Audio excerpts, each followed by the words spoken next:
In the last lecture, we discussed about abnormal molar mass and want of factor. Why abnormal mass comes in picture? Because there are two types of solution.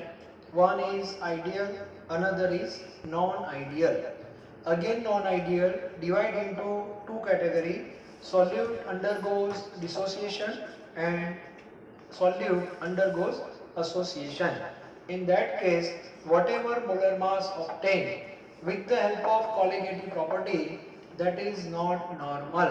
It means something high or low, which is known as abnormal molar mass.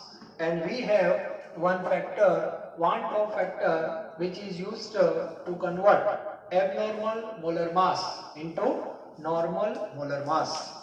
और कल तक हम जो lecture में यहाँ तक हम पहुँचे हैं, हमने जो भी थियोरेटिकल पार्ट स्टडी किया that is for ideal solution. Okay, और कल आपको पता चला for ideal solution factor I that is 1. मतलब जब तक हम थियोरेटिकल पार्ट पढ़ रहे थे तब तक हमारा फोकस आइडियल पे था. कल के लेक्चर के बाद आपको पता चला there are two more solution. One is non-ideal in which solute undergoes dissociation where I greater than 1. In another category which is also known as non-ideal but solute undergoes association where I less than 1. कल का जो lecture था उसमें हम यहाँ तक पहुंचे हैं. ठीक है, आज हम लास्ट पॉइंट पे जाने वाले हैं. In case of dissociation value of I always greater than 1. लेकिन ये ग्रेटर देन 1 कहाँ तक जा सकती है वो आज हम पढ़ने वाले हैं. And that is maximum value of I. And this value is different for different solute. Okay, and here in case of association minimum value of I, यहाँ जो वैल्यू आएगी that is minimum value of I. तो दो point आज हमें fix करने हैं and for that two terms are useful. One is degree of dissociation, another is degree of association. So first of all we discuss about degree of dissociation and that is alpha. So first of all, what is the simple or basic meaning of alpha? Alpha जो word है that you studied in equilibrium chapter. Okay, so alpha that is a degree of ionization or degree of dissociation. Now what is the difference between dissociation and ionization? I already discussed in class. Okay, तो वहां पे हम जाएंगे नहीं आज. तो सबसे पहले मुझे बताओ अल्फा का बेसिक मीनिंग क्या होता है इन टर्म्स ऑफ रिजल्ट. वहां से हम स्टार्ट करते हैं. नॉर्मली पूरा 12 खत्म हो जाता है, अल्फा क्या है वो पता ही नहीं होता. ठीक है, तो सबसे पहले मुझे बताओ आप जो एग्जाम देते हो, फॉर एग्जांपल वो 100 मार्क्स के एग्जाम है. ओके, तो आपके जो टीचर है वो सप्लीमेंट्री में जो मार्क्स आपको देते हैं उसमें आपने नोट डाउन किया होगा वो टोटल मार्क्स कहां पे लिखते हैं. यहाँ जो हम लिखते हैं दैट इज टोटल मार्क्स. मतलब आपने कितने मार्क्स की एग्जाम में आप अपीयर हुए हो. ठीक है, that is as a denominator. यहाँ पे टीचर कौन से मार्क्स लिखते हैं, तो आपने जो गेन किए वो या जो गेन नहीं किए वो. जो गेन किए वो for example 90 that is obtain marks. तो ये जो रिप्रेजेंटेशन है दैट इज अल्फा. ओके, तो अल्फा की वैल्यू आएगी 0.9 और बाद में हम इसको 100 से क्या करते हैं multiply and then it is converted into percentage that is 90%. Okay, तो सबसे पहले अल्फा जो है that is like a fraction and fraction always less than 1 और समटाइम्स इट मे बी 1. कभी-कभी स्टूडेंट 100 में से 100 भी ला सकता है. सो 100 अपॉन 100 तो उसका अल्फा 1 होगा. अल्फा 1 इसका मीनिंग क्या हुआ, परसेंटेज कितने हो गए 100. ठीक है, तो सेम कॉन्सेप्ट यहाँ पे है. तो यहाँ पे डिसोसिएशन में हम अल्फा को आइडेंटिफाई कैसे करते हैं वो आप देखो। तो सबसे पहले उसकी फॉर्मूला इक्विलिब्रियम में मैंने ऑलरेडी स्टडी किया हुआ है अल्फा। तो नीचे हमें क्या लिखना है, टोटल, ठीक है। तो यहाँ पे आपको लिखना है moles total moles of solute taken, मतलब सॉल्यूट कोई भी हो, फॉर एग्जांपल NaCl। तो NaCl जो डिब्बे में से आपने निकाला, फॉर एग्जांपल 100 मोल, और 100 मोल आपने पानी में डिसॉल्व कर दिया, तो पानी में कितना आपने डिसॉल्व किया, that is total moles of solute taken, ठीक है। अब 100 मोल जब पानी में जाएंगे तो उसमें से कितने मोल का डिसोसिएशन हुआ, कितना पार्ट डिसोसिएट हुआ, sometimes all 100, sometimes less than 100। तो यहाँ पे जो मोल्स आपको लिखने हैं कौन से, तो यहाँ पे आपको लिखने हैं moles of solute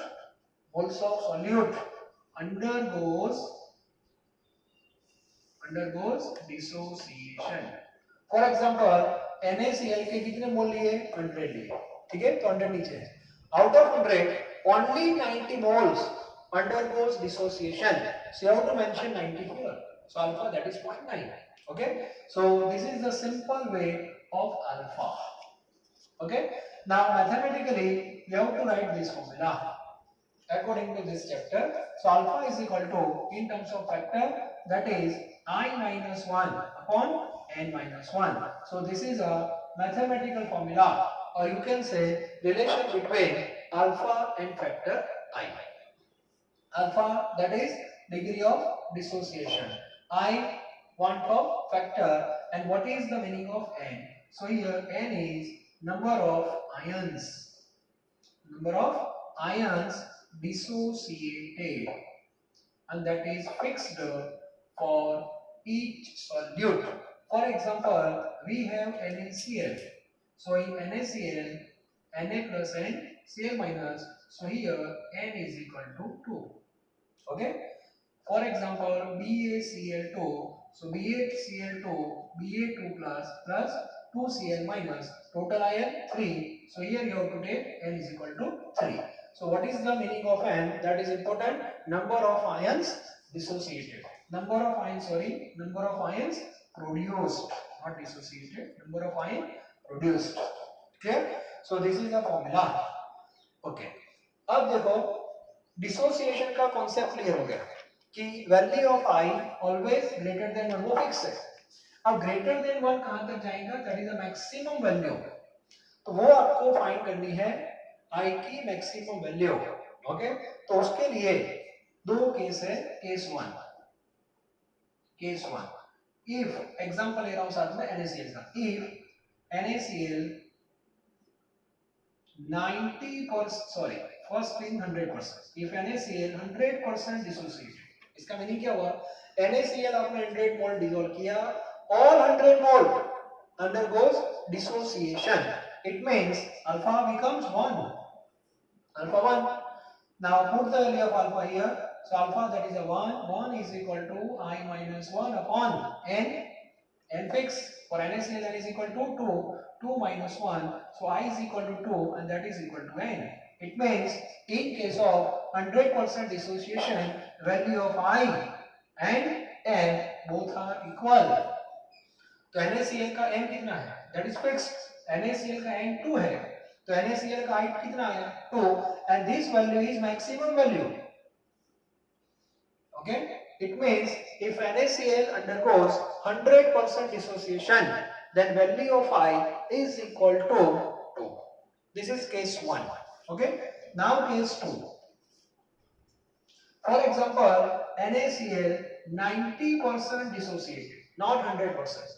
Okay, so what is the alpha? तो NaCl आपने कितना लिया, 100 लिया, out of 100 only 90 moles dissociated, therefore alpha becomes 0.9. Now put this value here, so 0.9 is equal to I minus 1 upon 2 minus 1. So I is equal to 0.91, so I is equal to, I think, 1.9, and 1.9 that is not equal to n but less than 2. तो इसका meaning क्या हुआ, if NaCl dissociated less than 100%, then value of I between 1 and 2, between 1 and 2, तो NaCl का I maximum कितना होगा वो clear होना चाहिए। मैक्सिमम मतलब if NaCl undergoes 100% dissociation. Okay, अब मैं NaCl के बारे में जनरल फॉर्म लिख रहा हूं, तो देखो कंक्लूजन अब क्या निकलता है for NaCl। What is the value of N for NaCl? That is 2. Okay. Now tell me what is the value of I for NaCl? That is fixed in case of dissociation. I always greater than 1. मतलब NaCl का I 1 से तो ज्यादा ही था, वो तो पहले से फिक्स है, अब उसकी लिमिट हम फिक्स कर रहे हैं। तो NaCl का I जो है that is 2 and 2 that is the maximum value if 100% dissociation. Otherwise value between 1 and 2. So mathematically you have to represent like this. So this is a limit of I for NaCl, क्योंकि NaCl है उसका N2 है, इसका meaning हुआ NaCl का I कभी भी 2 से ज्यादा नहीं हो सकता, never. Okay, for example BaCl2, now what is the value of N for BaCl2? That is 3। तो इसका मीनिंग हुआ BaCl2 का I maximum 3 if 100% dissociation, otherwise value between 1 and 3. So mathematically you have to write 1 less than I, then less than or equal 3. AlCl3, what is the value of N? That is 4. So 1 less than I less than or equal 4. So by this way you can represent value of I for different solute. Okay, now in general base, in case of dissociation you have to write like this: 1 less than I and less than or equal to N. ऐसे आप लिख सकते हो। It means here we have maximum value of I and that is N. मतलब किसी भी solute का जब डिसोसिएशन होता है तो उसका जो I है, I उसकी मैक्सिमम वैल्यू है that is N, और N कब मिलेगा? if 100% डिसोसिएशन फिक्स हो गया, अदरवाइज बिटवीन 1 and N। 100% नहीं हुआ तो I की वैल्यू 1 और N के बीच में होगी। और इंपॉर्टेंट है NaCl का कोई न्यूमेरिकल है फॉर एग्जांपल, और आपको उसका I फाइंड करना है, तो आपके दिमाग में इतना तो क्लियर होना चाहिए कि NaCl का जो I है उसकी वैल्यू या तो 2 आएगी क्योंकि NaCl का N2 है, तो उसका I जो है either 2 और between 1 and 2, 1 से तो ज्यादा ही है, वो तो ऑलरेडी प्रूव हो चुका है। ठीक है, सो this is a important information. तो यहां से हमारी A लिमिट फिक्स हो गई। BaCl2 का कोई भी न्यूमेरिकल है और उसका I आपको फाइंड करना है, तो उसका I मैक्सिमम फिक्स हो जाएगा, कितना? 3 if 100% dissociation, otherwise between 1 and 3। AlCl3 का फिक्स है, कितना? 4। so value of I for AlCl3 that is maximum 4, otherwise between 1 and 4। तो ऐसे हम भी डालते हैं। so this is a concept about dissociation। तो डिसोसिएशन में I की कौन सी वैल्यू होती है? Maximum value, and that is equal to N। And what is the meaning of N? That is number of ion produce. As a science student आपको ये clear होना चाहिए कि पर्टिकुलर सॉलिड में से कितने आयन्स आपको मिलेंगे। This is a part of stoichiometry. Okay, now another phenomena that is degree of association. Same concept. अब हमें लेफ्ट साइड जाना है, लेकिन यहाँ पे हमें मैक्सिमम वैल्यू नहीं मिलेगी, कौन सी मिलेगी? Minimum. Okay, so for that another term that is degree of association. Okay, अब डिग्री ऑफ एसोसिएशन क्या है वो देख लेते हैं। डिग्री ऑफ एसोसिएशन, अब इसका जो सिंबल है वो एक्चुअली वैसे तो क्या होना चाहिए? ये अल्फा है तो वो बीटा होना चाहिए, लेकिन according to textbook symbol is X. Okay, now formula: total moles of solid taken, moles of solid undergoes association। अब एसोसिएशन का कॉन्सेप्ट क्या है थोड़ा मैं आपको बता दूं।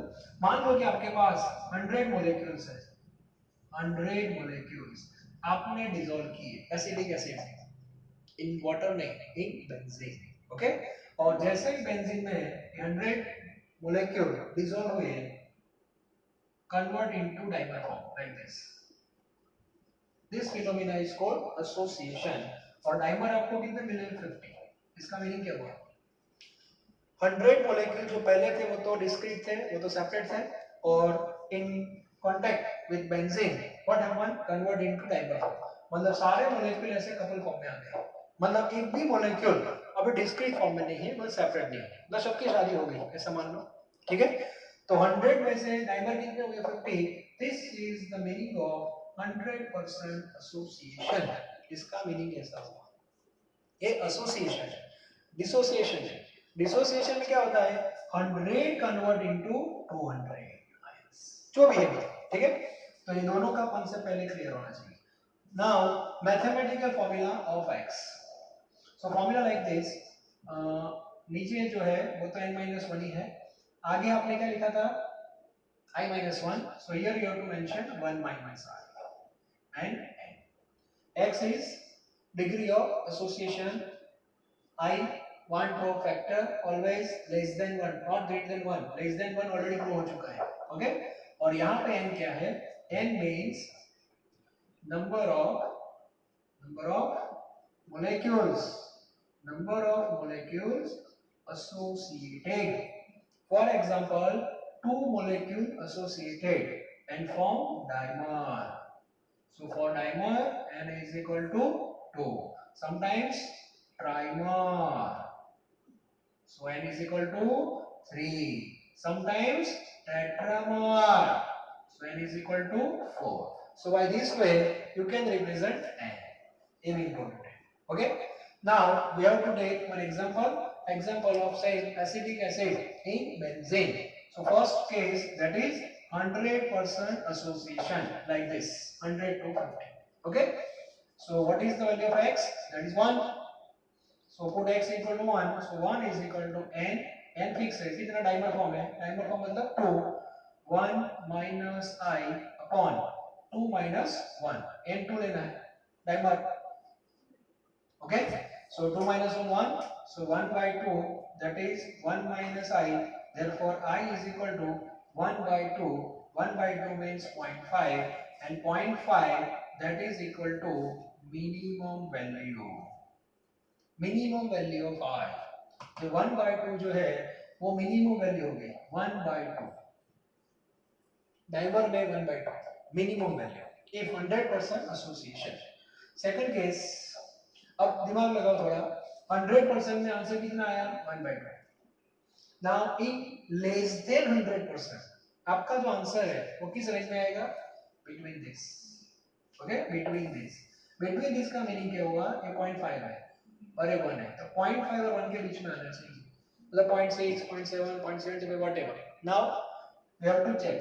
For example, 90% association, 90%. So x is equal to 0.9. So put x is equal to 0.9 here. So 0.9 is equal to n2 again 1 minus I upon 2 minus 1. 2 minus 1 1. So 0.9 by 2, that is 1 minus I. I is equal to 0.45, 1 minus I think 0.55. And 0.55 that is between ये 0.5 है और ये 1 है, तो 0.55 कौन सा आएगा?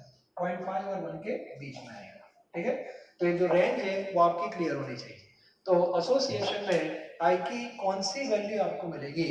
And that is minimum, and minimum value you will get when solute undergoes 100% association, otherwise value between this range.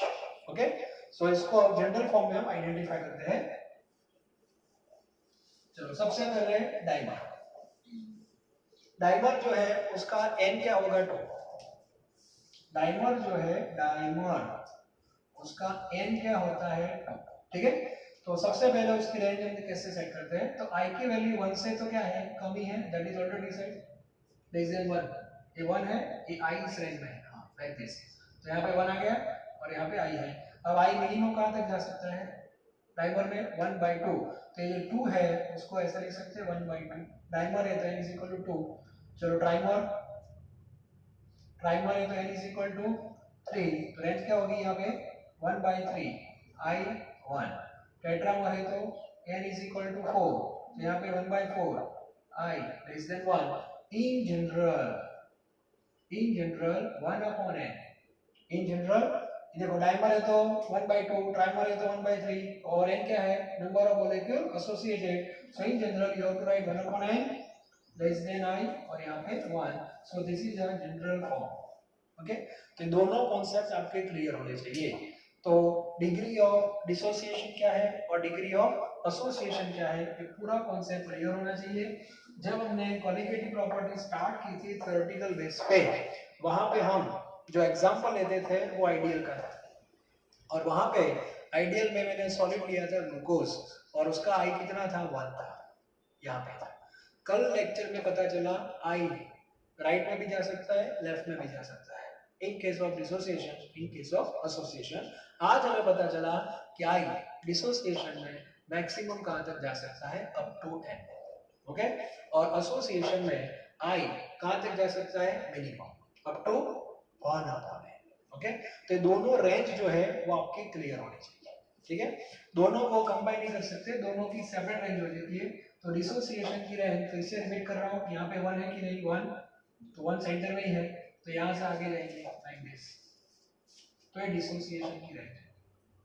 Okay, association की रेंज आपको बनानी है तो 1 फिर से लेना है, यहाँ सेंटर इस साइड जाना है लाइक दिस, और यहाँ पे 1/n ऐसे। ठीक है, तो क्लियर होना चाहिए।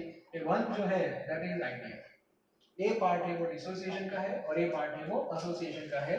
ये आई की कौन सी वैल्यू है? मैक्सिमम, और ये आई की मिनिमम। तो ये आपका कॉन्सेप्ट क्लियर होना चाहिए। तो यहाँ पे कॉलिगेटिव प्रॉपर्टी जो हमारा सेक्शन था दैट इज कंप्लीटेड। ओके, और मैं एक एमसीक्यू है उसके बारे में थोड़ा डिस्कशन कर देता हूँ आज।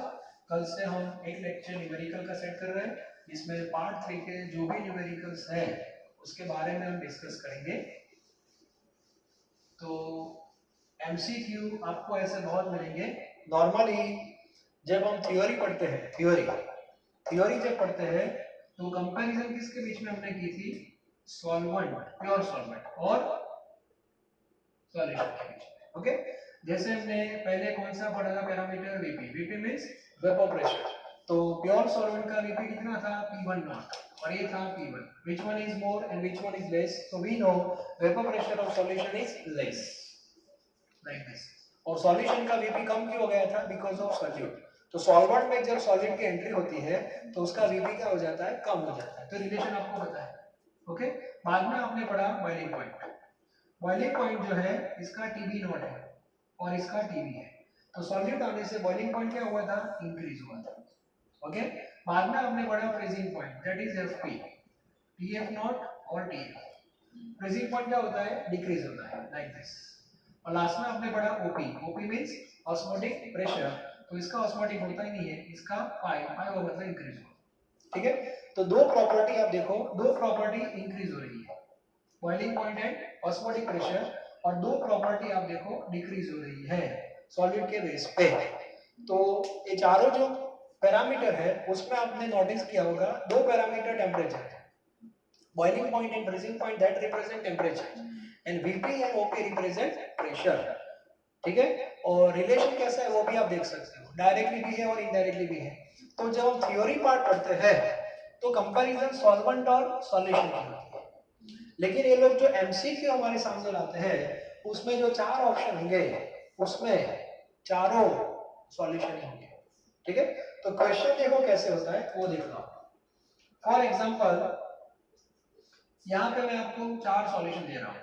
ऑप्शन है 1 molar glucose, okay. Option B 1 molar NaCl, option C 1 molar BaCl2, and option D 1 molar AlCl3, and all are solution.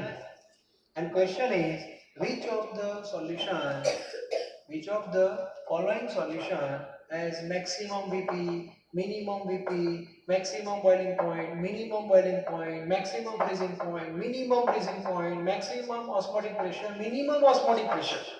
8 question आप बना सकते हो, ठीक है।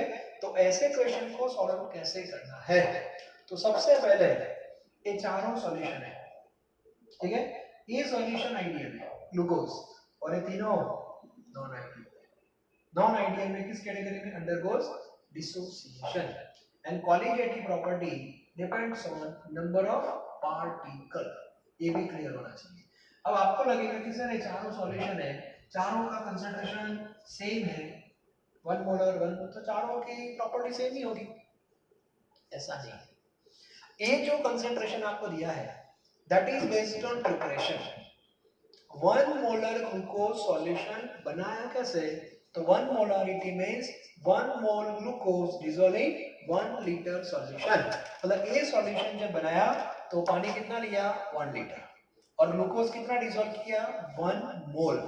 अब ग्लूकोज का नेचर क्या है मुझे बताओ? That is ideal. Okay, ideal means neither undergoes dissociation और एसोसिएशन। तो बाहर से 1 मोल डाला तो अंदर 1 मोल ही होगा, ठीक है। सो कंसंट्रेशन रिमेन्स सेम, मतलब बाहर का और अंदर का दोनों सेम ही है। So you have to multiply with 1, that is actually I से मल्टीप्लाई करते हैं, और आई आइडियल का क्या होता है? 1, तो concentration as it is no change, क्योंकि आइडियल है। आइडियल में बाहर का कंसंट्रेशन और अंदर का दोनों सेम होता है। ओके, नाउ NaCl डिसॉल्व कितना किया? बाहर से तो 1 मोल डिसॉल्व किया। Now what is the nature of NaCl? Undergoes dissociation, Na plus and Cl minus. So in solution we have 2 mole ion, and 2 mole ion means 2 mole particle, 2 mole particle in 1 liter. तो concentration अंदर कितना हो गया? 2। तो इसको 2 से क्या कर दो? मल्टीप्लाई, n से मल्टीप्लाई कर देना है। NaCl का n क्या है? 2 है, और I और n दोनों सेम होते हैं if 100% डिसोसिएशन। जब परसेंटेज आपको दिए नहीं है so you have to assume 100%, okay. और 100% का I कितना होता है? That is equal to n। तो NaCl का n 2 है, तो इसको 2 से क्या कर दो? मल्टीप्लाई, तो आंसर क्या हो जाएगा? 2। तो इसका मीनिंग हुआ बाहर का कंसंट्रेशन 1 था और अंदर का 2, and qualitative property interested in concentration in solution. इस पे इंटरेस्ट नहीं उसको, आपने कितना डिसॉल्व किया डजंट मैटर, अंदर कितना पार्टिकल फॉर्म हुआ that is important. Okay, BaCl2 multiply with 3, that is 3 molar into 4, that is 4 molar. These 3 are non-ideal. Now for qualitative property you have to consider this concentration, not this. Okay, तो ऐसे जो question होते हैं उसको सबसे पहले ये method से कन्वर्ट कर देना है।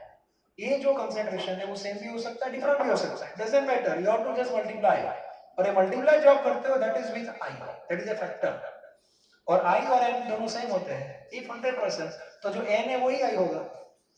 अब ये जो कंसंट्रेशन आपके सामने आ गया उसमें आप देखो वेरिएशन है, तो 4 मोलर है दैट इज हाईएस्ट कंसंट्रेशन और मैक्सिमम कंसंट्रेशन, और 1 है वो क्या हो गया? लोएस्ट कंसंट्रेशन, और इस बेस पे आप आंसर दे सकते हो, ठीक है।